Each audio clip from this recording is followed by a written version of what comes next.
அதாவது பொதுவான ஒரு சின்ன முன்னுரை, பொது தளத்துல இருந்து, அது ஒரு எல்லாருக்கும் ஒரு பிணைப்பாக இருக்கும் அப்படிங்கிறதுக்காக நான் இத யோசிச்சேன். இன்னைக்கு நான் ஒரு கவிதைய வந்து பகிர்ந்து கொள்ளலாம் அப்படின்னு நினைக்கிறேன். இந்த கவிதை கூட வரலாற்று கால மாந்தர்களுடைய கவிதை இல்ல. இந்த கவிதை நம்முடைய சமகாலத்துல வாழ்ந்து கொண்டிருக்கக்கூடிய திரைப்பட இயக்குனர் சீனு ராமசாமி அவர்களுடைய கவிதை. அந்த சீனு ராமசாமி வந்து உங்களுக்கு நல்லா அறிமுகமா இருப்பாரு. எல்லாரும் தெரியும். நீர்ப்பறவை, கோழிப்பண்ணை செல்லத்துறை இந்த மாரி படங்கள்லாம் வந்து அண்மையில புகழ்பெற்ற படங்கள்னு நெனைக்கிறேன். அவருடைய கவிதைக்கு வந்துர்றேன் நான். முன், பின் அப்படிங்கிறது இதனுடைய தலைப்பு. இந்த கவிதை எதற்கும் எவர்க்கும் பின் செல்லாமல் முந்தி முன் செல்ல முடியாது.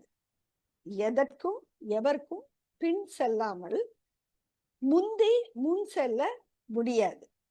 மானசீகனும் மறுப்பான் இல்லை, மற்றவர் தடங்கள் மனதில் உண்டு.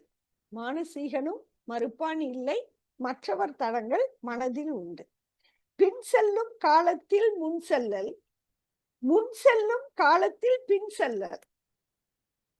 பின் செல்லும் காலத்தில் முன் செல்லல், முன் செல்லும் காலத்தில் பின் செல்லல். பயணத்தில் சேராத வெறும் அலைச்சல். பயணத்தில் சேராத வெறும் அலைச்சல். இதுதான் இந்த கவிதை.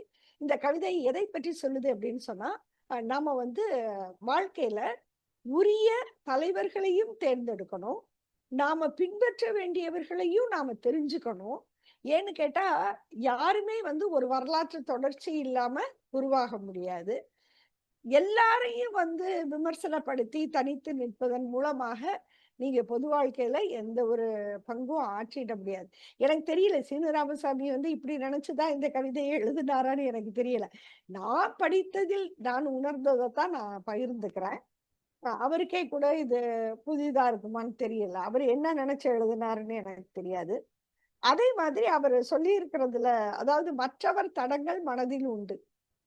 இப்ப நாம உருவாக்கி வைத்திருக்கக்கூடிய அறிவு தொகுப்புல வந்து நிறைய வந்து மற்றவருடைய தடங்கள் நம்முடைய மனதுல இருக்கு அப்படிங்கறத அவர் சொல்றாரு. நம்ம விரும்பினாலும் விரும்பாவிட்டாலும் அந்த தடங்கள் நம்ம மனசுக்குள்ளார வந்துடும்.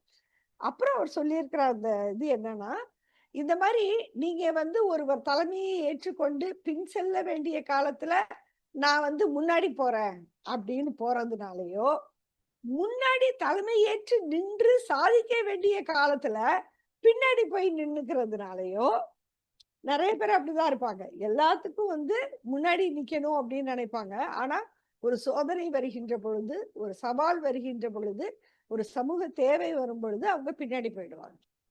அப்ப அப்படியெல்லாம் போறது, இந்த போக்குகள்ங்கிறது பயணமே ஆகாது. அது வெறும் அலைச்சல் அப்படின்னு சொல்றாரு.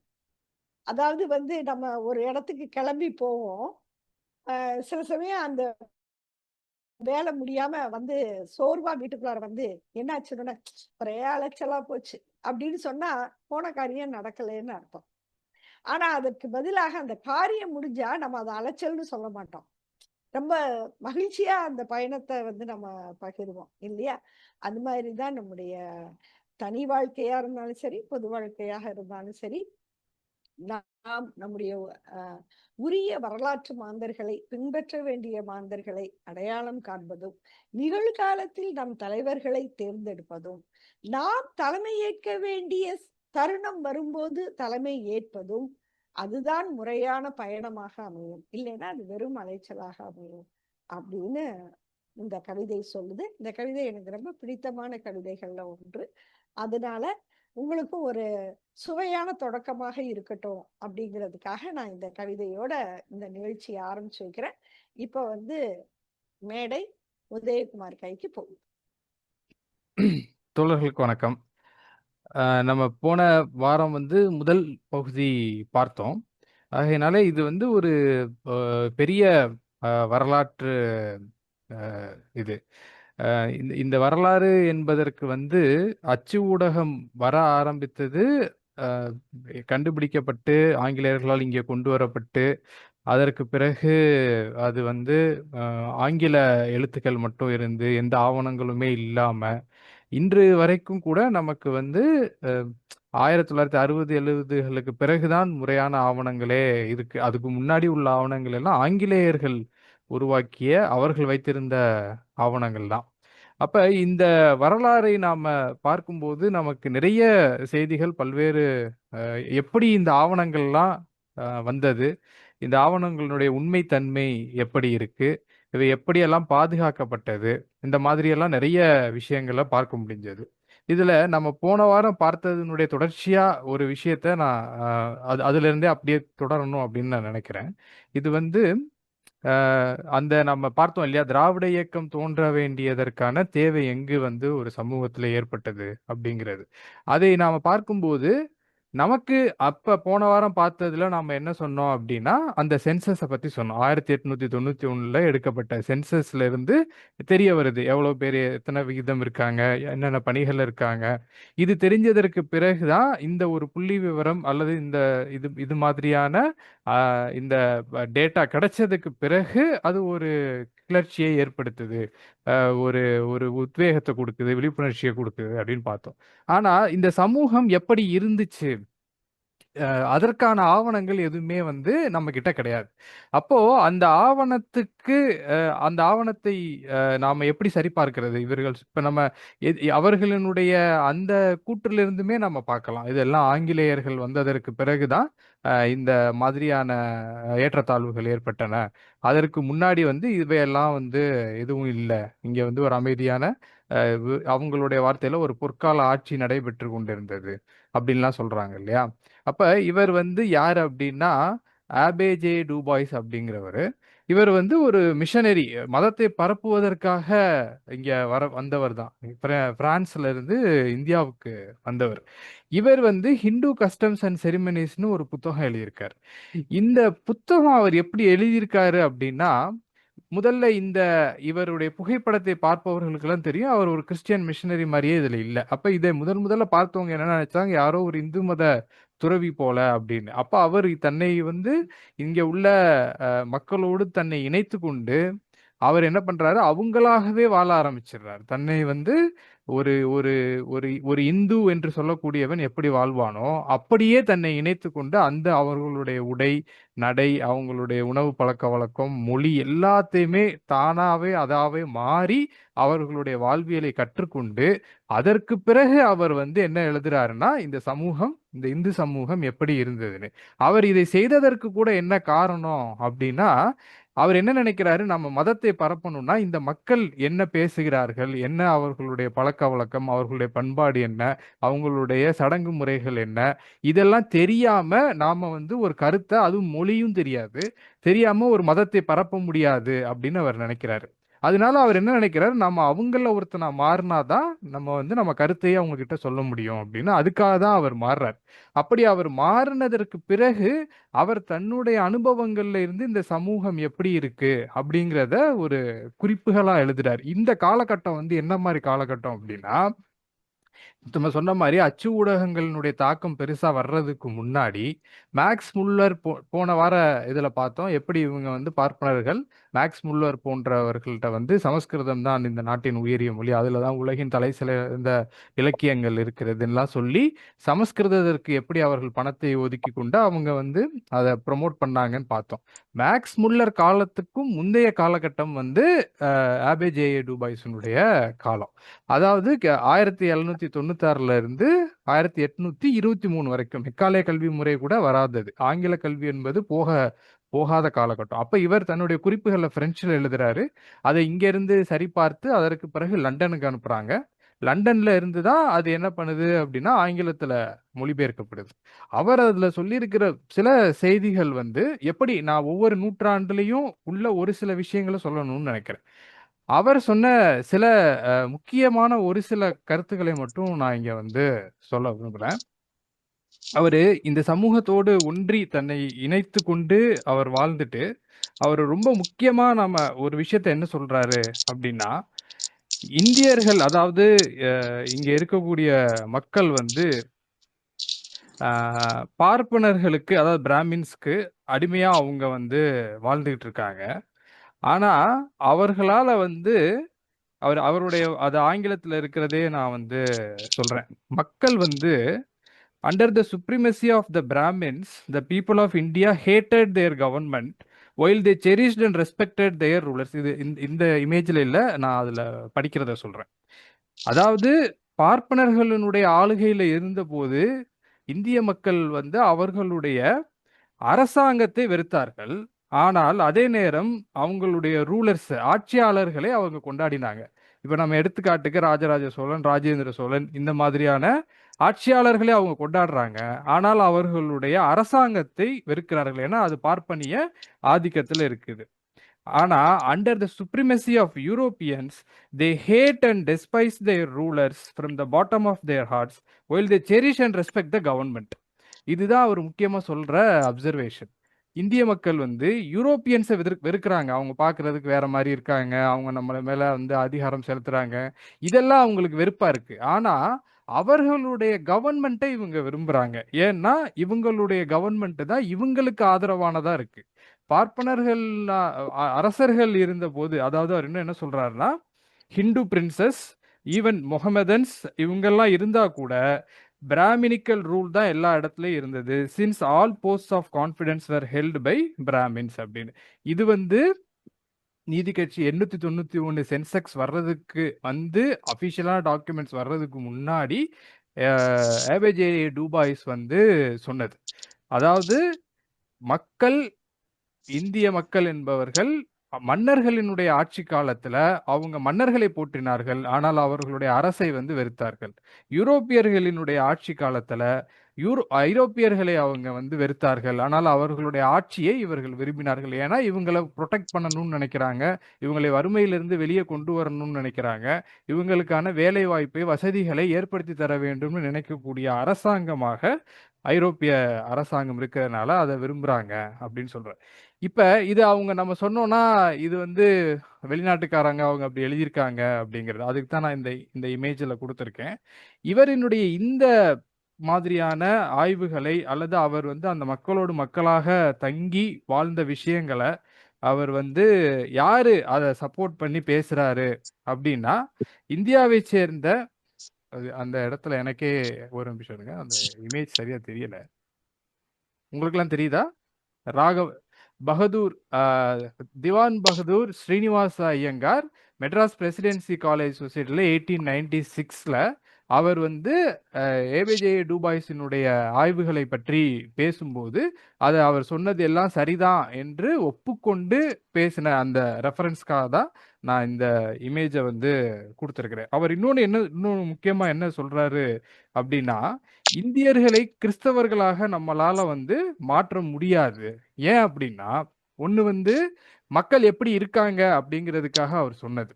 அதாவது முகமதனர்களுடைய ஆட்சியாக இருந்தாலும் சரி அல்லது இந்து மன்னர்களுடைய ஆட்சியாக இருந்தாலும் சரி, எல்லா இடத்துலையும் பிராமினிக்கல் ரூல் தான் இருந்தது. எல்லா பதவிகளையும் பார்ப்பனர்கள் தான் இருந்தார்கள் அப்படின்னு சொல்றது ஒண்ணு. இன்னொன்னு, இங்க மக்கள் வந்து எப்படி இருக்காங்க அப்படின்னா, அவங்களே தங்களுக்கு உரிமைகள் வேணும் அப்படின்னு நினைக்கல. அவங்களே தன்னுடைய வாழ்க்கை சரிதான், இவங்க தான் தேவையில்லாம வந்து இந்த மாதிரி விஷயங்களை புகுத்துறாங்க அப்படின்னு நினைக்கிறதுனால இவங்களை வந்து நம்ம வந்து கிறிஸ்டியானிட்டிக்கெல்லாம் கன்வெர்ட் பண்ண முடியாது. அவர் என்ன சொல்றாரு அப்படின்னா, let the Christian religion B presented to this people under every possible light. The time of conversion has passed away and under existing circumstances there remains no human possibility of bringing it back. அதுக்கு அவர் என்ன காரணம் சொல்றாரு அப்படின்னா, ஏன்னா இந்த மக்களை வந்து நம்ம வந்து அவங்க என்ன நிலையில இருக்காங்கன்னே அவங்கள உணர்த்த முடியல. அவங்க எந்த அளவிற்கு வறுமையிலையும் எவ்வளவு கீழ்த்தரமான ஒரு நிலையிலையும் அவங்க வாழ்ந்துகிட்டு இருக்காங்கங்கிறத அவர்களுக்கு நம்மளால சொல்லவே முடியல அப்படின்னு சொல்லி அவங்க அதனால கிறிஸ்தவ மதத்துக்கு நம்மளால கன்வெர்ட் பண்ணவே முடியாது இனிமே. ஆனாலும் நம்ம அவங்கள்ட்ட சொல்லலாம் அப்படின்னு சொல்லிட்டு, இதுக்கான முக்கிய காரணம் என்ன அப்படின்னா இன்டெலெக்சுவல் ஹிந்துயிசம் அப்படின்னு சொல்றாரு. அதாவது பார்ப்பனர்களினுடைய ஆதிக்கம். அது என்ன காலகட்டம்னா, எப்ப பார்ப்பனர்கள் வந்து இன்னைக்கு வரைக்கும் நம்ம அந்த பிரச்சனையை சந்திக்கிறோம் இல்லையா? அவங்க வந்து இன்டெலெக்சுவலா போய் என்ன பேசுறாங்க அந்த மக்கள் கிட்டக்க, இதுதான் நம்மளுடைய வாழ்க்கை முறை, இதை முன்னோர்கள் அப்படி சொல்லியிருந்தாங்க, இதுல இன்னொன்னுலயே ஒரு காரணம் இருக்கு, இதற்கு பின்னாடி அறிவியல் இருக்கு, அப்படிங்கிற அந்த இன்டலெக்சுவல் ஹிந்துயிசம் அன்னையில இருந்தே வர ஆரம்பிச்சிருச்சு. இவங்கள வந்து இந்த அமைப்பு முறையில இருந்து நம்மளால மாற்ற முடியாது. அதனால இந்த பார்ப்பன ஆதிக்கம் என்பது இங்கே கண்டிப்பாக எப்போதுமே தொடரும் அப்படிங்கிறது ஆபே ஜே டுபாய்ஸினுடைய ஆய்வு. இது வந்து எந்த காலகட்டம் அப்படின்னா 1796ல இருந்து 1823. இது ஒரு 1796ல இருந்து 1823. அடுத்து ஃபேர் பிளே. இது வந்து அடுத்து ஒரு நூற்றாண்டு கழிச்சு நம்ம எப்படி இருக்கோம்னு பார்க்குறோம். 1800, அதாவது 1796ல இருந்து 1823 ஆன காலகட்டம் ஆபே டுபாய்ஸினுடைய அந்த இதுல இருந்தே பார்த்தோம். அவர் சொன்னது சரிதான் சொல்லி அதை ஒப்புக்கொண்டது யாரு அப்படின்னா அவங்களுடைய ஸ்ரீனிவாச ஐயங்காரே ஒப்புக்கொள்றாரு. அடுத்து ஃபேர் பிளே அப்படிங்கிறது 1895, 100 ஆண்டுகளுக்கு பிறகு. 1795ல எப்படி இருந்துச்சு, பார்ப்பனர்களுடைய ஆதிக்கம் எப்படி இருந்துச்சுன்னு பார்த்தோம். அது எனக்கு நேரம் இல்லாதனால அந்த டெக்ஸ்ட் எல்லாம் என்னால் டைப் பண்ண முடியல, அது புத்தகங்கள்ல இருக்கு. 1895ல வந்து என்ன அப்படின்னா நான் Brahmin races and Indian public service அப்படிங்கிற தலைப்புலையும், இந்த ways and means for the அமெலியரேஷன் of நான் பிராமின் ரேசஸ் அப்படிங்கிற தலைப்புலையும் ஒருத்தர் ஒரு வெளியீடுகளை கொண்டு வர்றாரு. அவர் என்ன பேர்ல எழுதியிருக்காருன்னா ஃபேர் பிளேங்கிற பேர்ல அவர் எழுதியிருக்காரு. அவர் உண்மையிலே யாருன்னு நமக்கு தெரியல. அதுல அவர் என்ன சொல்றாரு அப்படின்னா, பிரிட்டிஷ் ஆட்சி ஏற்பட்டு 1½ நூற்றாண்டு காலத்திற்கு மேலாகியும் பார்ப்பனர்களின் தேவத்தன்மை ஆட்சி புதிய மெருகோடு நின்று நிலவி வருகிறது. பிரிட்டிஷார்தாம் இந்தியாவை ஆண்டு வருகிறார்கள் என்பது உண்மை என்றாலும் உள்ளபடியே நடைமுறையில் இந்தியாவை ஆண்டு வருபவர்கள் பார்ப்பனர்களே ஆவார்கள். இந்திய தேசிய காங்கிரஸ் கட்சியானது பார்ப்பனர்களின் நலன்களை பாதுகாக்கவே இருந்து வருகிறது. இந்திய அரசின் சார்பாக உள்ள பொதுப்பணிகள் அனைத்தையும் பார்ப்பனர்களே பங்கிட்டுக் கொள்கின்ற நிலைமை நீடித்து வருகிறது. இந்த போக்குக்கு ஒரு முற்றுப்புள்ளி வைக்க வேண்டும் என்பதாகும். 100 வருஷத்துக்கு முன்னாடி அப்பதான் கிழக்கிந்திய கம்பெனி வந்து எல்லா இடங்களையும் இது பண்ணி ஆங்கிலேயர் ஆட்சி தொடங்கிய அந்த, அதாவது அப்ப வந்து ஆங்கிலேயர்கள் மட்டும் இல்ல, ஆபே ஜே டுபாய்ஸ் வந்து பிரான்ஸ் சேர்ந்தவர். பிரெஞ்சு காலனிகள் இருந்த காலகட்டம், டச்சு காலனிகள் இருந்தது. அந்த காலகட்டத்துல எப்படி இருந்தது பார்ப்பனர்களுடைய ஆதிக்கம்? அதற்கு 100 ஆண்டுகள் கழித்து ஆங்கிலேயர்கள் ஆட்சி இவர் சொல்ற மாதிரி 1½ நூற்றாண்டு ஆனதற்கு பிறகும் 1895ல இதை ஆட்சி செய்பவர்கள் பிரிட்டிஷ்காரர்களாக இருந்தாலும் உண்மையிலேயே இந்த நாட்டை ஆட்சி வருபவர்கள் பார்ப்பனர்கள் தான் என்று ஒருத்தர் ஃபேர் பிளேங்கிற பேர்ல அவர் எழுதியிருக்கார். அடுத்து இது 1895, ஒவ்வொரு 100 ஆண்டுக்கு ஒரு வகையில அது இன்னும் அன்றன்றைக்கு எழக்கூடிய குரல்கள் வந்து எப்படி இருக்கு அப்படிங்கிறது. இப்ப இந்த இதுக்கு நமக்கு இது வந்துருச்சு. இப்ப 1901ல வந்து அந்த சென்சஸ் வந்துருச்சு. அதுக்கு முன்னாடி ஏபே டுபாய்ஸினுடைய புத்தகத்தையே நம்ம ஒரு நாள் தனியா பார்க்கலாம். ஹிந்து மேனர்ஸ், கஸ்டம்ஸ் அண்ட் செரிமனிஸ்ல அவர் எவ்வளவு தூரம் இந்த மக்களோடு சேர்ந்து மக்களாக ஒவ்வொருத்தருடைய வாழ்க்கையையும் அவர் அப்சர்வ் பண்ணி அவர் எழுதியிருக்கிறாரு, எவ்வளவு தூரம் அதை டாக்குமெண்ட் பண்ணியிருக்கிறாருங்கிறதெல்லாம் ரொம்ப ஒரு நாவல் மாதிரி படிக்கக்கூடிய ஒன்றாக அது இருக்கு. அதுவே ஒரு தனி, அதாவது நமக்கு வந்து டாக்குமெண்ட்ஸ் இல்லாத காலகட்டம், ஆவணங்கள் இல்லாத காலகட்டத்தில் நம்ம எந்த அளவிற்கு பின்தங்கி இருந்தோம் அப்படி. ஏன்னா இன்னைக்கு இருக்கிறவங்களுக்கு அதெல்லாம் தெரியல. இன்றைக்கு பார்ப்பனர் அல்லாதாரா இருப்பவர்களுக்கு வந்து அது சுத்தமா அந்த நிலைமையே தெரியல. எப்படி இருந்தது இந்த நாடு 100 ஆண்டுகளுக்கு முன்பு, 200 ஆண்டுகளுக்கு முன்பு எப்படி இருந்தது அப்படிங்கிறது. இப்ப நம்ம அந்த ஃபேர் பிளேல எழுதினதை பார்த்த மாதிரி அது இன்றைக்கும் கூட அப்படியே பொருந்தது. அன்றைக்கு பிரிட்டிஷ் பேர்னாலும் பிரிட்டிஷ் ஆட்சி செஞ்சாங்க, இவங்க இருந்தாங்க. இன்றைக்கு முழுமையாக அவர்களுடைய கையில தான் ஆட்சி என்பது இருக்கு.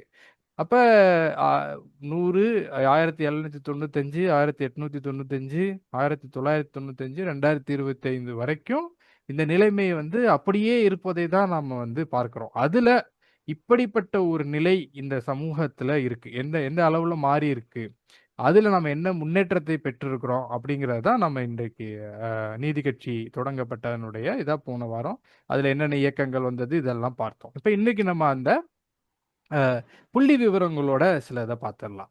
இப்ப நீங்க நம்ம அந்த புள்ளி படி ஒவ்வொரு அப்ப எப்படி இருந்திருக்கு, அந்த ஒவ்வொரு ஜாதியினுடைய விகிதாச்சாரம் எவ்வளவு, பார்ப்பனர்கள் 3.5%, அதுல அந்த உயர் சாதியாக வரக்கூடிய ஒரு சில சத்திரியர் அவர்கள் 1, வைசியர்கள் 1.5, சர்சூத்ரர் அல்லது சூத்ரர் அப்படிங்கிற அந்த இதுல 31, whose touch pollutes to a slight degree, அதாவது தீண்டாமை என்கின்ற அந்த அளவுகோல் நம்ம சொல்றோம் பாருங்க, இந்த அளவுக்கு இருந்துச்சுன்னா டெம்பரேச்சர் இருந்துச்சுன்னா இது இவ்வளவு, அதற்கு அந்த மாதிரி தீண்டாமைக்கு அளவுகோல் இருக்கு.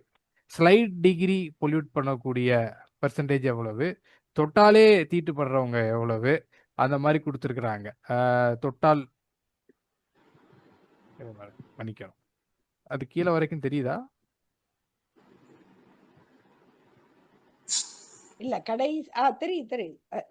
இந்த பேஜ்ல தெரியல. மாட்டு இதுல மாட்டு தெரியுது. இறைச்சி மாறி மாறி மாட்டு இறைச்சி சாப்பிடுகிற ஆனால் தொடாமல் இருந்தால் தீட்டு, இப்படி அது வந்து நிறைய பிரிவுகளா அவங்க வந்து ஜாதியை எப்படி பிரிச்சிருக்காங்கன்னா, ஜாதி பேரை வச்சு பிரிக்காம யார் யார் எவ்வளவு தீட்டுக்கு உரியவர்கள், இவங்க இத்தனை பர்சன்டேஜ் தீட்டு, இவங்க இத்தனை பர்சன்டேஜ் தீட்டுன்னு அந்த கணக்கை தான் அந்த 1901 அந்த அந்தஸ்தின் அடிப்படையில வருது. இந்த அந்தஸ்தின் அடிப்படையில பார்க்கும்போது ஒவ்வொரு பிரிவும் எவ்வளவு பட்டம் பெற்றிருக்கிறாங்க, அதுல பார்ப்பனர்கள் என்னென்ன துறையில எவ்வளவு இருக்காங்க, பிராமணர் அல்லாதோர் எவ்வளவு, மற்றவர்கள் கிறிஸ்தவர்கள், ஆங்கிலோ இந்தியர்கள், மகமதியர்கள் இவங்கெல்லாம் எவ்வளவு அப்படிங்கிறத ஒவ்வொரு இதுலயும் பார்க்கலாம். நம்ம இப்ப நீங்க இதுல முதல்ல 1918ஆம் ஆண்டு பட்டம் பெற்றவர்களுடைய பட்டியலில் நம்ம பார்க்கிறோம்.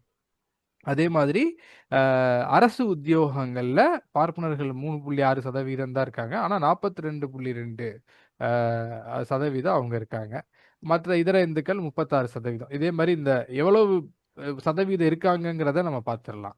அதே மாதிரி எழுத படிக்க தெரிந்த ஆண் மக்கள் விவரம், தமிழ் பிராமணர்கள் 73, தெலுங்கு பிராமணர் 67.3, நாயர் இந்த இந்த இந்த ஜாதிகளை நம்ம குறிச்சுக்கலாம். நாயர், செட்டியார் அவங்களுக்கு அடுத்து இருக்கிறாங்க பாருங்க. பிராமணர்களுக்கு அடுத்து நாயர் 39, செட்டியார் 32, கிறிஸ்தவர்கள் நாடாரு, பலிஜா நாயுடு, இதை தான் பெரியார் அவர்களுடைய ஜாதின்னு சொல்லுவாங்க இல்லையா, அந்த பலிஜா நாயுடு 14, இந்த மாதிரி இருக்கு. ஆனா 1901, 11, 1921 பார்க்கும்போது என்ன ஆகுது அப்படின்னா, இவங்களுடைய பிரதிநிதித்துவம் வந்து இன்னும் அதிகமாகுது. ஏன்னா 1909 மின்டோ மார்லே ரிஃபார்ம்ஸ் சீர்திருத்தம் வருது. அதுல என்ன அப்படின்னா, இந்தியாவினுடைய ஆட்சி அதிகாரத்துல, வேலை வாய்ப்புகள்ல இந்தியர்களையும் சேர்த்து கொள்ளுதல் அப்படிங்கிறது. அப்ப இந்தியர்களையும் சேர்த்து கொள்ளுதல் அப்படிங்கும்போது அதுல யாரு சேர்க்க முடியும், யார் அந்த குவாலிஃபிகேஷனோட இருக்காங்க, யாருக்கு ஆங்கிலம் தெரியுது, யாரு படிச்சிருக்காங்க அப்படின்னு பார்த்தா பார்ப்பனர்கள் படிச்சிருக்கிறாங்க.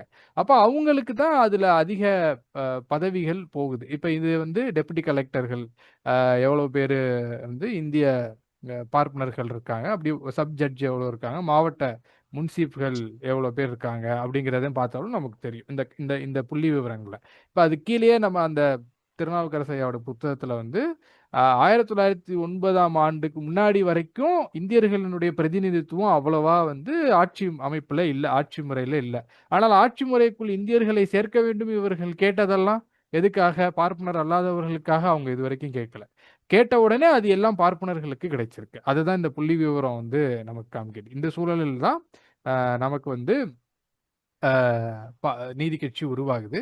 அதற்கு முன்னாடி தேர்ந்தெடுக்கப்படக்கூடிய சட்டமன்ற உறுப்பினர்கள், அதுலயும் பாருங்க எல்லாரும் பார்ப்பனர்கள். ஒவ்வொரு பகுதியிலையும் தஞ்சை, மதுரை, கோவை, சேலம், சென்னை இப்படி எல்லா இடத்துலையும் வந்து இடம்பெற்றவர்கள் முழுக்க பார்ப்பனர்கள் தான். எல்லா ஒவ்வொரு மாவட்ட ரீதியாக இங்கே இதில் உங்களுக்கு பார்த்தாலே தெரியும்.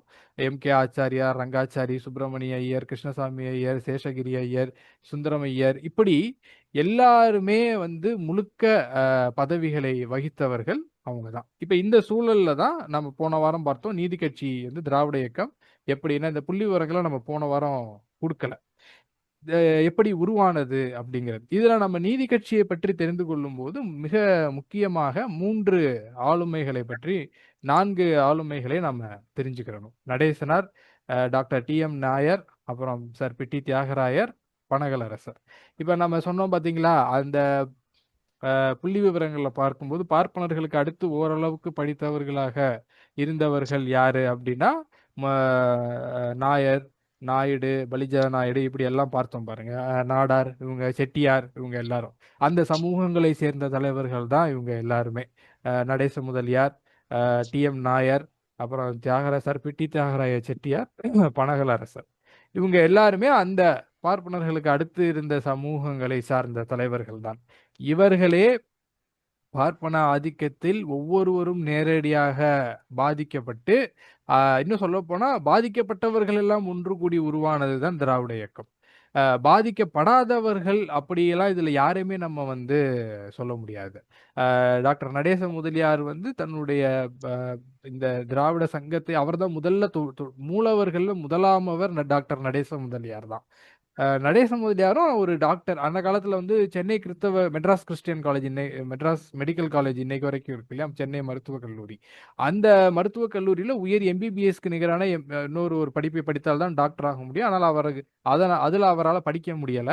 அவர் அடுத்து அதை விட அதற்கு அடுத்த நிலையில இருக்கக்கூடிய ஒரு படிப்பை படித்து மருத்துவர் ஆகுறாரு. ஆனாலும் பெரிய அளவுல அவருக்கு வந்து மக்களிடம் வந்து ஒரு செல்வாக்கு கிடைக்குது. நல்ல மருத்துவராக நடேசனார் பணியாற்றார். அப்பதான் அவங்க வந்து பார்ப்பனர்களால் பாதிக்கப்படக்கூடிய எல்லோரும் ஒன்றிணைந்து திராவிட சங்கத்தை தோற்றுவித்தார்கள். அதற்கு பிறகு அவர் ஒருத்தர் தான் இதுல காங்கிரஸ் கட்சியை சாராதவர், நடேசனார். டி.எம். நாயரும் சர்பிட்டி தியாகராயரும் காங்கிரஸ் கட்சியில இருந்து பார்ப்பனர்களினுடைய ஆதிக்கத்தை பொறுத்து கொள்ள முடியாமல் வெளியில வந்தவங்க. நடேசனார் வந்து திராவிட சங்கம், திராவிடர் இல்லம் என்று தொடர்ந்து அவர் நடத்திட்டு இருக்கும்போது, அவருடைய முயற்சியில தான் என்ன பண்றாரு, காங்கிரஸ் கட்சியில இப்படிப்பட்ட அதிருப்திகளில் அல்லது அவமானப்படுத்தப்பட்டு இருக்கக்கூடிய மற்ற தலைவர்களை எல்லாம் பேசி ஒன்றிணைத்து 1916ல 16ல தென்னிந்திய நல உரிமை சங்கத்தை நடேசனார் தொடங்குறார். அப்ப டாக்டர் நடேசனாருக்கு அடுத்து மிக முக்கியமானவர் இவர். நடேசனார் வந்து அவர் மூலவராக முதல் நபராக இருந்தாலும், நீதி கட்சி ஆட்சி அமைத்த பிறகு அவர் எப்பயுமே முதலமைச்சராகவே ஆகல. அவர் உறுப்பினராகவே இருந்து தொடர்ச்சியாக பார்ப்பனரல்லாத மக்களுக்கான அவர்களுடைய உரிமைகளுக்காக அவர் குரல் கொடுத்துக்கிட்டே இருந்தார். அவர் மறைவு வரைக்கும். அவருக்கு வந்து உள்கட்சி நீதி கட்சியினுடைய வரலாறை நம்ம இன்னைக்கு பார்த்துடலாம். அதாவது அவர் யார் அந்த இயக்கத்தை தொடங்குவதற்கு காரணமாக இருந்தாரோ, அவர்தான் அந்த இயக்கத்துல, அந்த கட்சியில மிகப்பெரிய அளவிற்கு துரோகத்தாலும், உள்கட்சி பூசலாலும் வந்து எந்த ஒரு முன்னேற்றமும் அடைய முடியாமல் ஓரங்கட்டப்பட்டவர் அல்லது பின்னுக்கு தள்ளப்பட்டவர் நடேசனார். இப்ப நீதி கட்சியினுடைய the rise and fall of Justice Party நிறைய தலைப்புல இருக்கு. அப்ப இவ்வளவு வளர்ச்சி பெற்ற நீதி கட்சி வந்து ஏன் கடைசியா வந்து பின்னாடி போனது அல்லது அது வீழ்ந்து போனது அப்படிங்கிறதையும் நம்ம சேர்த்துதான் இன்றைக்கு பார்க்கிறோம். நடேசனாருக்கு அடுத்து டாக்டர் டி.எம். நாயர். அவரும் அதே மாதிரி பாலக்காடு தரவாட்டு மாதவன் நாயர் அப்படிதான் அவருடைய பேரு.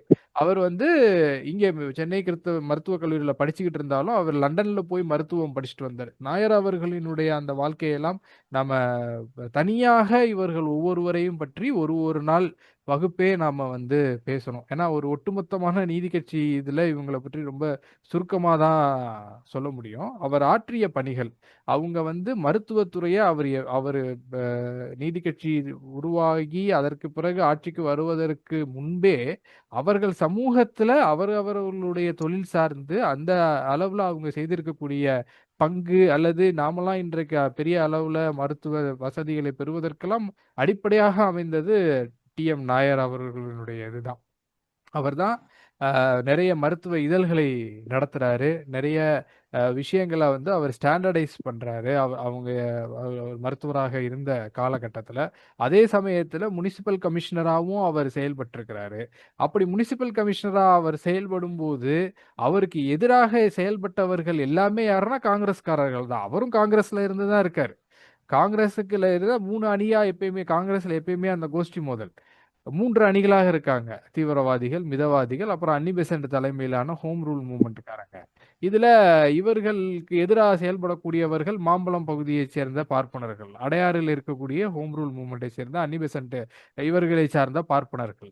இவர்கள் எல்லோரும் டி.எம். நாயருக்கு எதிராக செயல்படுறாங்க. இவர்கள் பேச்சை நம்பி டெல்லியில உள்ள ஒரு தேர்ந்தெடுக்கப்படக்கூடிய உறுப்பினர் பதவிக்கு, நாடாளுமன்ற உறுப்பினர் பதவிக்கு அவர் தன்னை நாமினேட் செய்கிறாரு. இவங்க எல்லாம் சேர்ந்து அவரை தோற்கடிக்கிறாங்க. பார்ப்பனர்கள் எல்லாரும் சேர்ந்து டாக்டர் நாயரை தோற்கடிக்கிறாங்க. இப்படி பல்வேறு அவமானங்களை அல்லது இவங்களுடைய இந்த மாதிரி துரோகங்களை சந்தித்து தான் நாயர் இருந்த சூழல்ல நடேசனார் அவரை சந்தித்து இப்படி ஒரு இயக்கம் உருவாகுவதற்கு அவங்க இதே காலகட்டத்துல தியாகராயர்.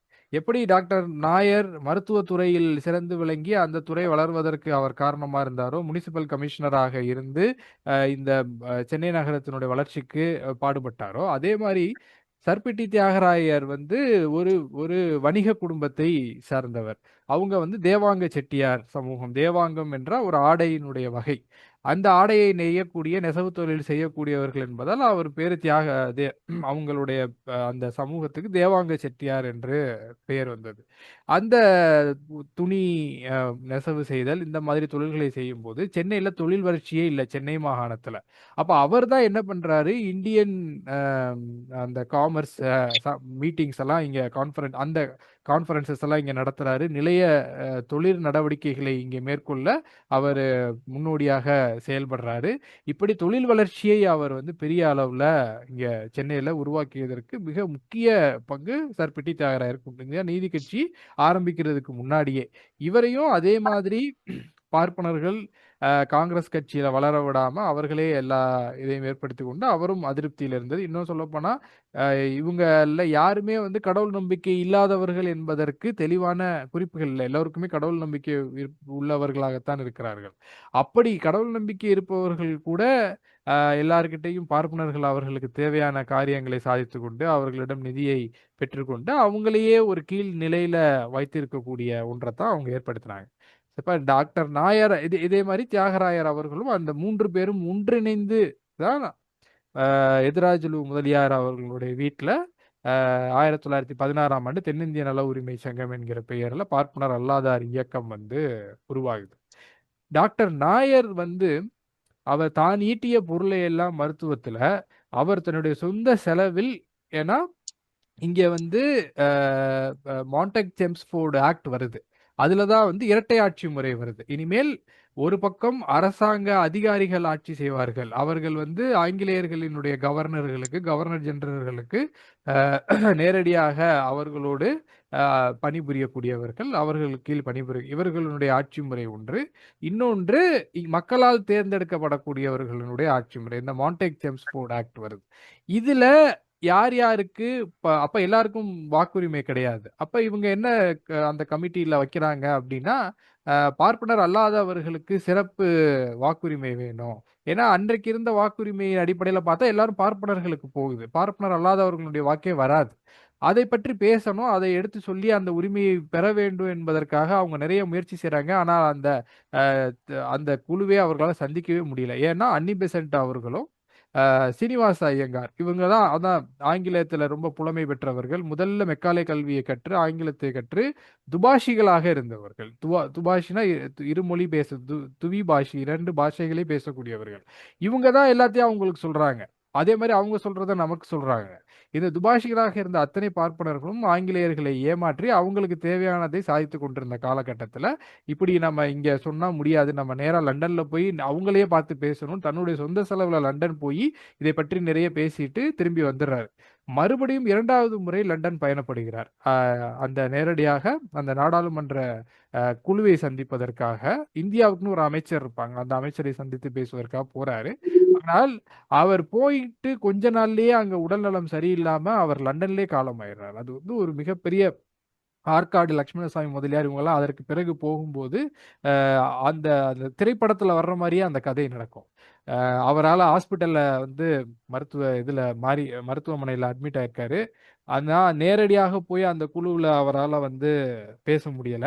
அப்படி இருக்கிற சூழல்ல அவர் இவங்க லக்ஷ்மண முதலியார் இவங்க எல்லாரும் போய் அந்த நிலைக்குழுவிடம் வந்து இந்த மாதிரி அவர் மருத்துவமனையில் இருக்காரு, நீங்களே வந்து சாட்சியத்தை பெற்றுக்கொள்ள வேண்டும் சொல்லி அவரும் ஒத்துக்கிறார். ஆனால் அவர் வருவதற்கு அடுத்த நாள் காலையில அவங்க அந்த வேலைகளை செய்துட்டு இருக்கும்போது காலையில நாயர் இறந்து போயிறாரு, திரைப்படத்துல வர்ற மாதிரி.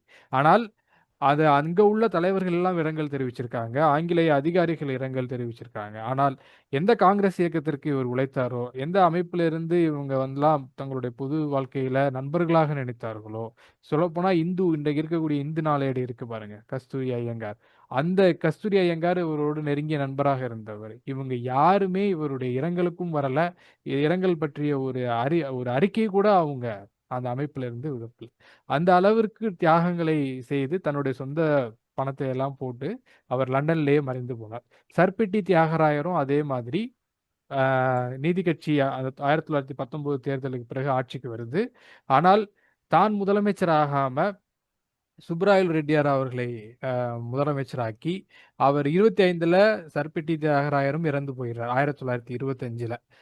19ல நாயர் இறந்துடுறாரு, 25ல தியாகராயர் இறந்துடுறாரு. இப்படி அவரும் அந்த முதலமைச்சர் பதவிக்கு 2 முறை நீதி கட்சி வென்ற போதும் தான் முதலமைச்சராகாம மற்றவர்களையும் பனகலரசரையும் முதலமைச்சராக வைத்து அவர் வந்து முனிசிபல் அந்த சென்னை மாநகரத்தை உருவாக்குற அந்த பணியிலேயே தொழில் வளர்ச்சியை, வணிக வளர்ச்சியை, கட்டமைப்பை உருவாக்குவதில் மிக முக்கிய பங்காற்றினார். அதனாலதான் இவங்க எல்லார் பேர்லயும் நமக்கு சென்னையில எல்லாமே இருக்கு. நடேசன் பார்க்கு, அதே மாதிரி பனகல் மாளிகை, தியாகராயர் நகர் அப்படின்னு எல்லாம் இருக்கிறத நம்ம பார்க்கிறோம்.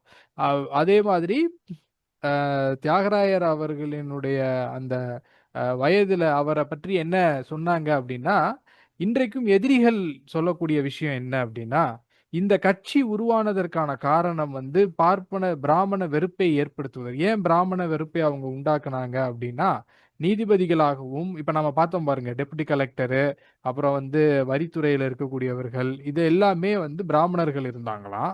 அவங்க ரொம்ப நேர்மையானவங்களா இருந்தாங்களாம். அதனால எப்பயுமே இந்த தொழில் செய்யறவங்க, வணிகம் செய்யறவங்களுக்கு வந்து நீதிபதியும் ஆகாதான், வரி வசூல் பண்றவங்களும் ஆகாதான். ஏன்னா அவங்க வந்து ரொம்ப நேர்மையா இவங்க பண்ற அயோக்கியத்தனத்தெல்லாம் கண்டுபிடிச்சிருவாங்களாம். அதனால இவங்களுக்கும் அவங்களுக்கும் ஏற்பட்ட சொந்த பகை, இதுல விருப்பு வெறுப்பின் காரணமாக பிராமணர்களை எதிர்க்கணும்னு சேர்ந்து எல்லா ஜமீன்தார்களும், நிலச்சுவாந்தாரர்களும், வணிகர்களும் சேர்ந்து உருவாக்குனதுதான் நீதி கட்சியாமே தவிர, அதுக்கும் சமூக நீதிக்கோ அல்லது பார்ப்பனர் அல்லாத மக்கள், பிற்படுத்தப்பட்ட தாழ்த்தப்பட்ட மக்கள் முன்னேற்றத்துக்கும் எந்த சம்பந்தமும் கிடையாதுன்னு இந்துத்துவவாதிகள், வலதுசாரிகள், பார்ப்பனர்கள் எல்லாரும் இன்றைக்கு சொல்றாங்க. ஆனால் இதை உருவாக்கியவர்கள்ல உள்ள 2 பேரும் மிக ஏழ்மையான நிலையிலிருந்து வந்த மூலவர்களாக இருந்த நடேசனாரும் நாயரும் அப்படி இருந்தவங்க தான். அதுல சர்பிட்டி தியாகராயர் தான் பனகல் அரசரும் தான் ராஜ குடும்பத்தை, அதாவது சர்பிட்டி தியாகராயர் வணிக குடும்பத்தை சார்ந்தவர், செல்வாக்கானவர்கள், வசதி படைத்தவர்கள். பனகல் அரசர் அரச குடும்பத்தை சார்ந்தவர். ஆனால் இப்படிப்பட்ட அவதூறுகளை தொடர்ச்சியாக இந்த இயக்கத்தின் மூலவர்கள், வேணா அவர்களுடைய வாழ்க்கை அப்படி இல்லை. இவங்க சொல்ற மாதிரி அவங்க வந்து அப்படி வாழல. அவருக்கு பின்னாடி வந்தவர்கள் அப்படி இருந்தார்கள்.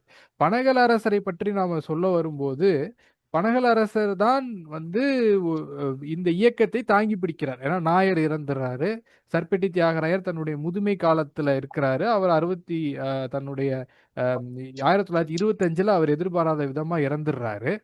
நடேசனார் கட்சிக்குள்ளேயே இருக்கக்கூடிய மிகப்பெரிய அந்த துரோகங்களாலும் அவர் வந்து ஓரங்கட்டப்படுறார். ஆனால் இந்த இயக்கத்தை தாங்கி பிடித்தவர் பனகல் அரசர் தான். இப்ப பெரியார் அவர்கள் வந்து பனகல் அரசனுடைய மறைவிற்கு எழுதிய அந்த இரங்கல் செய்தியே என்பது ரொம்ப பனகல் அரசர் என்று இவங்க சொல்றாங்க பாருங்க. இவங்கெல்லாம் அரச குடும்பத்தை சார்ந்தவர்கள், நிலச்சுவாந்தாரர்கள், ஜமீன்தார்கள், இவங்க தான் பார்ப்பன வெறுப்பை வந்து ஏற்படுத்தினாங்கன்னு. அதெல்லாம் எவ்வளவு பொய் என்பதற்கு ஐயா பெரியார் வந்து தன்னுடைய இரங்கல் உரையில பனகல் அரசர் இறந்த போது அவரும் கெடுவாய்ப்பாக 1926, 27 அந்த காலகட்டங்களிலே பனகல் அரசரும் இறந்துடுறாரு.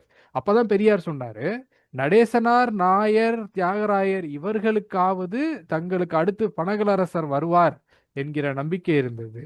ஆனால் பனகல் அரசருக்கு அப்படி யாருமே இல்லைன்னு பெரியார் சொன்னார். பனகல் அரசருக்கு பிறகு பெரியாருக்கு நீதி கட்சியின் மீது இருந்த நம்பிக்கையே இல்லை. இதற்கு பிறகு இந்த கட்சியில இருந்து யார் ஒருவரும் இவர்கள் அளவிற்கு ஆளுமையாக வந்து இந்த இயக்கத்தை தாங்கி பிடிப்பார்களா என்கின்ற அவருடைய அந்த நம்பிக்கையே பனகல் அரசருக்கு பிறகு யார் மீதும் அவருக்கு வந்து ஏற்படல. அதைத்தான் அவருடைய இரங்கல் உரையில சொல்றாரு. ஒரு நிமிஷம், எவ்வளவு நேரம் ஆயிடுச்சு? ஒரு 2 நிமிஷத்துல இந்த இரங்கல் உரையை மட்டும் பனகல் அரசரை பற்றி சொல்றதுக்காக நான் சொல்லி முடிச்சிடுறேன். திரு ராஜா சாஹேப் பனகல் அரசர் அவர்கள் நம் தேசத்தில் உள்ள மற்ற பெரும்பான்மையான தலைவர்கள் என்பவர்களைப் போல் கவலையும் பொறுப்பும் இல்லாமல் கூட்டத்தில் கோவிந்தா போட்டுக்கொண்டு பாமர மக்களின் அறியாமையை ஆதரவாய் கொண்டு வெறும் வார்த்தைகளை மாத்திரம் அடுக்காகவும் அழகாகவும் பேசுவதும் எழுதுவதும் சமயம் சந்தர்ப்பம் ஆகிய ஒன்றையும் கவனியாமல் சர்க்காரை எதிர்த்தும் கண்டித்தும் பேசுவது போல் காட்டுவதும் ஆகிய காரியங்களாலேயே பெரிய தலைவர் பட்டமும் கீர்த்தியும் பெருமையும் பெற்று வாழக்கூடியதான ஒரு சுலபமான முறையை கைக்கொண்டு தலைவரானார் என்று யாரும் சொல்லிவிட முடியாது. அதாவது இதன் மூலமா பெரியார் சொல்ல வர்ற அவருடைய எழுத்தே ஒரு இலக்கியம் என்பதற்கு பனகலரசர் எப்படியெல்லாம் தலைவர் ஆகலைன்னு சொல்லிடுறாரு. அவ்வளவுதான். எப்படின்னா மற்றவங்க மாதிரி எந்த பொறுப்பும் கவலையும் இல்லாம பிரிட்டிஷை எதிர்க்கிற மாதிரி சும்மா பொய் சொல்லி ஏமாத்திக்கிட்டு இந்த மாதிரி பத்திரிகையாளர்கள்ட்ட காசை கொடுத்து ஆட்கள் கிட்ட காசை கொடுத்து தன்னை புகழ வச்சு தன்னுடைய பெருமைகளை வந்து மக்கள் கிட்ட வந்து ஒரு கொண்டு போய் சேர்த்து இப்படியெல்லாம் அவர் வந்து ஒரு தலைவரா ஆகல. அப்படி சுலபமான முறைகள் ஆகல. அது போக அவர் என்ன சொல்றாரு, அவர் பட்ட கஷ்டத்தை யார் அறிவார் என்பது எமக்கே சொல்ல முடியாததா இருக்கின்றது. பனகலரசர் எவ்வளவு கஷ்டப்பட்டாரு என்பதை வந்து வேற யாருக்குமே வந்து தெரியாது. அத நம்மளால கூட சொல்ல முடியாது அப்படின்னு சொல்றாரு. அப்ப பனகலரசர் வந்து ஆம், அதாவது நமது தலைவரின் தொண்டில் அவருக்கு உற்ற துணையாகவாது உதவியாகவாவது யாராவது இருந்தார்களா என்று பார்ப்போமானால் ஒருவரை கூட உறுதியாய் சொல்ல முடியாது. நீதி கட்சி ஆட்சி தான் நடக்குது. ஆனால் பெரியார் சொல்றார் பனகல் அரசருக்கு யார் ஒருத்தரும் துணையாகவும் இல்லை உதவியாகவும் இல்லை. அப்படி இருந்த சூழல்ல தான் பனகல் அரசர் இந்த இயக்கத்தை இவ்வளவு தூரம் வந்து நடத்தி இவ்வளவு பெரிய மாற்றங்களை இந்த சமூகத்துல செஞ்சாங்க. அடுத்து நீதி கட்சி அரசு கொண்டு வந்த மாற்றங்கள் என்று பார்த்தா அது ஒரு மிகப்பெரிய அளவுல இருக்கு. இன்னொன்னு இப்ப நான் எல்லாம் ரொம்ப சுருக்கமா சொல்லிட்டேன். பனகல் அரசரை பற்றி தந்தை பெரியாரினுடைய இரங்கல் உரை என்பது ஒரு அதுவே ஒரு நாள் பேசக்கூடியது. இந்த தலைவர்கள் ஒவ்வொருவரை பற்றியும் நம்ம ஒரு நாள் பேசணும். இப்ப நான் கிட்டத்தட்ட ஒரு நிறைய 7, 8 புத்தகங்கள்ல படித்து குறிப்பு எழுதி ஒன்னொன்னுல இருந்தும் சேர்த்து தான் சொல்லியிருக்கேன். இது வந்து ஒரு சுருக்கமான வரலாறு. பனகல் அரசருக்கு பிறகு முக்கியமாக நாம கொண்டு வந்தது கம்யூனல் ஜீவோ, வகுப்புவாரி பிரதிநிதித்துவம், பெண்களுக்கு ஓட்டுரிமை என்பது, தாழ்த்தப்பட்ட மக்களுக்கான பல்வேறு உரிமைகளை வந்து இந்த இயக்கம் கொண்டு வந்தது. கல்வியில நமக்கு இருந்த கல்வி இதற்கு முன்பு எப்படின்னா அப்ளை பண்ணுவாங்க.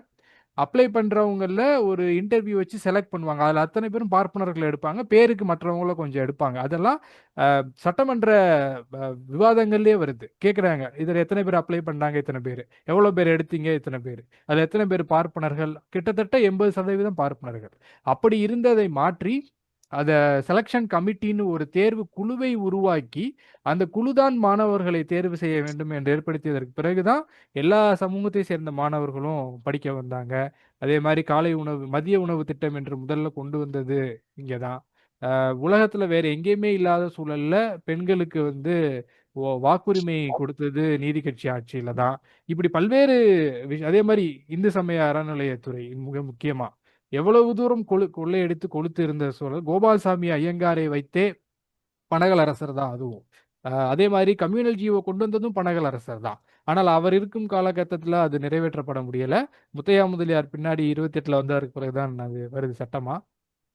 கம்யூனல் அதாவது அறநிலையத்துறை சட்டம் பார்ப்பனர்கள் கொள்ளையடித்ததெல்லாம் ஒரு இது பண்ணி அரசாங்கத்தினுடைய கைக்கு கோபால்சாமி ஐயங்காரை வைத்தே கொண்டு வந்தது. இன்னும் அதுவுமே ஒரு தனி பெரிய டாபிக். இது எல்லாத்தையும் என்னால ஒரே நாள்ல ஒரு 40 நிமிடத்துக்குள்ள ப்ரிப்பேர் பண்ணவே முடியல. நிறைய புத்தகங்கள்ல இருந்து நிறைய குறிப்புகள் எடுக்கிறதுனால. ஆகையினாலே இந்த அளவுல இன்றைக்கு என்னுடைய இதை நான் முடித்துக் கொள்கிறேன். இதுல உங்களுக்கு கேள்விகள் இருந்தா நம்ம பேசலாம். நன்றி. இனி சிறப்பு உதய், நன்றி. கேள்விகள் ஏற்கனவே நேரம் நெருங்கிடுச்சு, அதனால கேள்விகளை வந்து தோழர்கள் தொடங்கலாம் அப்படின்னு நினைக்கிறேன். போன அமர்வில் கேள்விகள் இருந்தாலும் அதையும் வந்து நீங்க இணைத்துக் கொள்ளலாம். உங்களுடைய ஐயப்பாடுகளுக்கான நேரம் இது, நீங்க தொடங்கலாம். தோழர், எனக்கு கேள்வின்னு பெருசா இல்லை. இன்னைக்கு செஷன்ல நிறைய தகவல்கள் இருந்தது. ஆனா இப்போ இது சம்பந்தமா நான் இன்னும் நானும் தேடி படிக்கணும் அப்படின்னா எங்க இருந்து இந்த மெட்டீரியல்ஸ் எடுக்கலாம், எங்க தேடி படிக்கலாம் அப்படின்னு கைடன்ஸ் மட்டும் கொஞ்சம் வேணும் தோழர். அதான் தோழர், அதாவது அடிப்படையா வந்து திராவிட இயக்க வரலாறு 4 பேர் எனக்கு தெரிஞ்சு எழுதியிருக்காங்க.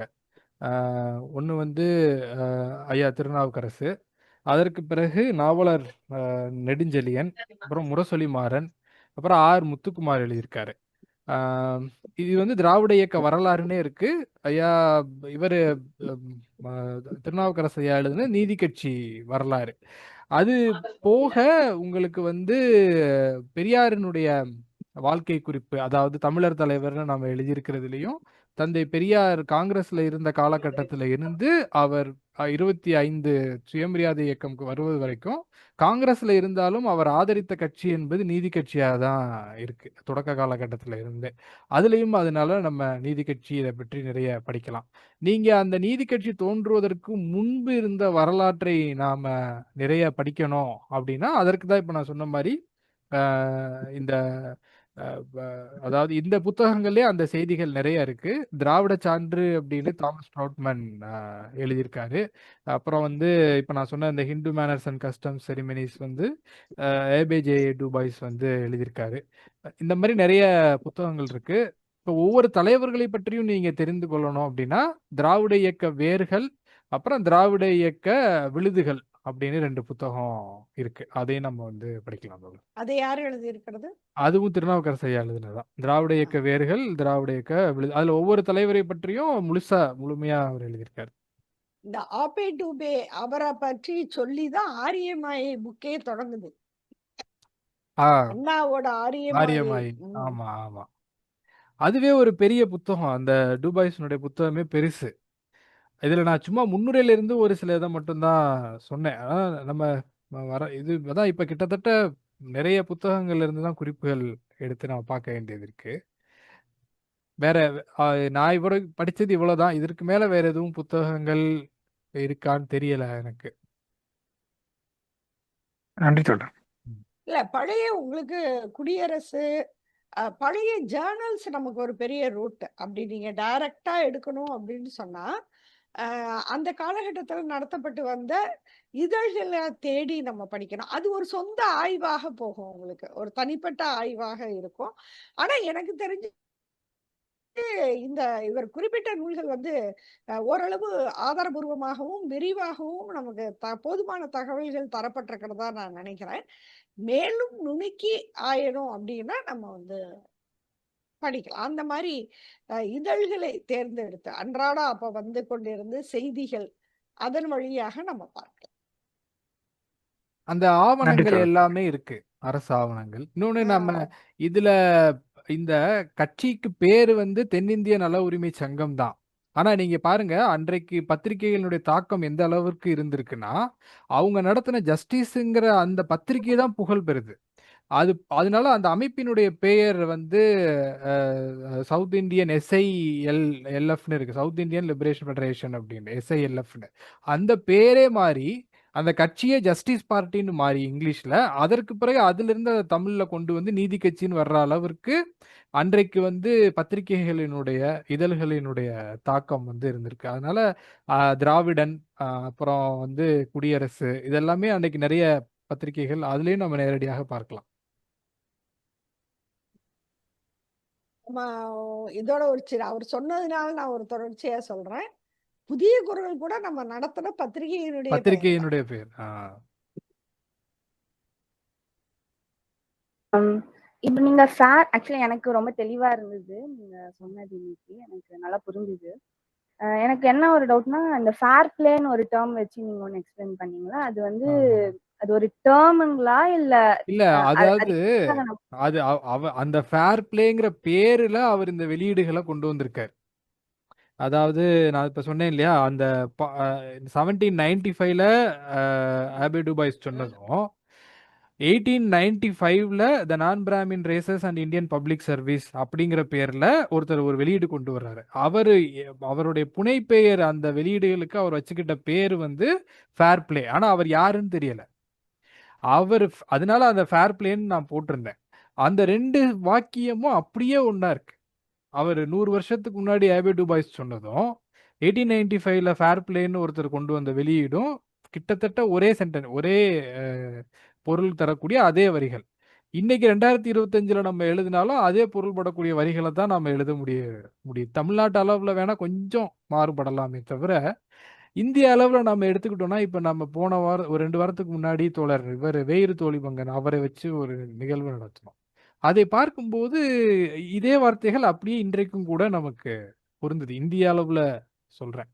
தமிழக அளவுலயுமே கூட நம்மளால முழுமையா இதை விடுத்துட்டு சொல்ல முடியுமான்னு தெரியல. அதனால ஃபேர் பிளேங்கிறது நன்றி. ஒருத்தருடைய புனை பெயர். அவர் யாருன்னு இல்ல. தெளிவா பேர் இல்ல. ம். நன்றிங்க. நன்றி.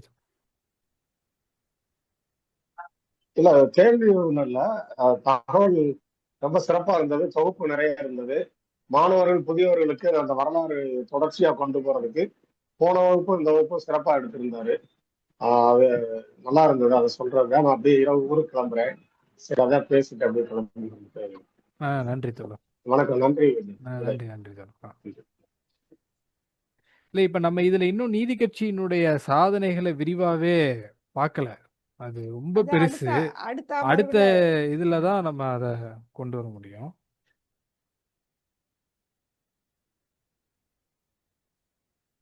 ஆமா, அந்த தலைவர்கள், ஆரம்ப கட்ட தலைவர்களை பற்றியே சொல்லியிருக்கீங்க. நீதி கட்சி சாதனைகள்ன்றது அடுத்த ஒரு பெரிய பகுதியா இருக்கு. தலைவர்களை பற்றியுமே ரொம்ப சுருக்கமா தான் நான் சொன்னேன். அதை பற்றி நிறைய செய்தி இருக்குங்கிறாங்க. இதுல இல்லாமலே நிறைய செய்திகள் ஆவணப்படுத்தப்படாமலே இருக்கு அப்படின்னு சொன்னாங்க. நீதி கட்சி தலைவர்கள் உருவாக்கிய நகரத்தை முழுமையாக அனுபவிக்கிறது பார்ப்பனர்கள் தான். அனுபவிச்சுட்டு தியாகராயர் நகர டி நகரா மாத்தினாங்க. WPS சவுந்தரபாண்டியனார் நாடார் அங்காடிய பாண்டி பஜாரா மாத்தினாங்க. இந்த மாதிரி அசோகர் நகரே அசோக் நகர், நடேசனார் பூங்காவே நடேசன், எல்லாம் ஏதோ பேரை எல்லாம் மாத்தி விட்டு எல்லார் பேரையும் வந்து உஸ்மான் ரோடு, எல்லாமே திராவிட இயக்க நீதி கட்சி தலைவர்களுடைய பெயர்கள் தான் அந்த பகுதியில இருக்கு. அதனால தமிழ்நாட்டில குறிப்பா சென்னையை உருவாக்கியதுல மிக முக்கிய பங்கு நீதி கட்சி தலைவர்களுக்கு தான் உண்டு. அதற்கு பிறகுதான் திமுக ஆட்சியில மற்ற இதெல்லாம் உண்டு. அன்னைக்கும் ப்ரோக்ராம் நல்லா இருக்கு. உதயம் நல்ல டீட்டெயிலா சொல்லி கொடுக்குறாங்க. இன்னொன்னும் நம்ம அடுத்து வர வகுப்புகளை இன்னும் கொஞ்சமே நம்ம ஸ்லோவா போனாலும் பரவாயில்ல, நீங்க சொன்ன மாதிரி கொஞ்சம் தெளிவா கொஞ்சம் விரிவா நம்ம பார்ப்போம். அப்போ இன்னும் பயனுள்ளதா இருக்கும். நான் உண்மைதான். அதாவது நாம வந்து விரைவா போகணும்னு எந்த அவசியமும் இல்லை. இதை தொடர்ந்து மிக ஆழமாக கற்றல்ங்கிறது தான் நம்முடைய நோக்கமாக இருக்கும். அதனால் இரண்டாவது, இது தொடர்ந்து வருது. நம்முடைய புதிய குரல் யூடியூப்ல இந்த காணொளிகளும் வந்து பகிரப்படுது. அதையும் நீங்க வந்து பரப்பணும். இங்க வந்திருக்கக்கூடிய இளைஞர்கள் இன்னும் கொஞ்சம் பேசணும். புதிய உறுப்பினர்கள் இப்ப ஜெயந்தி அவங்க முன் வந்து பேசுனது ரொம்ப ஒரு மகிழ்ச்சியா இருந்தது. அதே மாதிரி மற்ற மாணவர்கள், இளைஞர்களும் கூட நீங்க வரணும். முன் வந்து உங்களுடைய கருத்துக்களை வந்து பகிரணும். அது ரொம்ப உற்சாகம் கொடுக்கும். புதிய உறுப்பினர்களையும் நீங்க வந்து அறிமுகப்படுத்துங்க. அடிப்படையா தத்துவார்த்த தெளிவோடும் வரலாற்று தெளிவோடும் உறுப்பினர்களை உருவாக்குவதற்காகத்தான் இந்த திட்டம் வந்து தொடங்கப்பட்டிருக்கு. இதுக்கு உங்களுடைய ஒத்துழைப்புங்கிறது ரொம்ப தேவை அப்படின்னு நான் கேட்கிறேன்.